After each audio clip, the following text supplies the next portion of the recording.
Хайде да видим как може да говорим за количество от нещо на английски. Например, малини. Започваме с нещо лесно. One raspberry. Една малина. Вместо да кажете two raspberries, бихте могли да кажете a couple of raspberries. Нека ги направим a few raspberries. Няколко малини. Бихме могли да кажем и some of the raspberries. Някои от малините. Some of the raspberries are very sweet.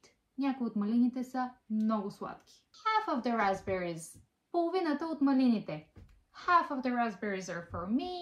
The other half is for you. Most of the raspberries. Повечето малини. All of the raspberries. Всичките малини. Are for me. Са за мен. Заповядай на платформата на английски с Тели, където можеш да откриеш пълните уроци по всички теми, които виждаш тук в кратките видеа.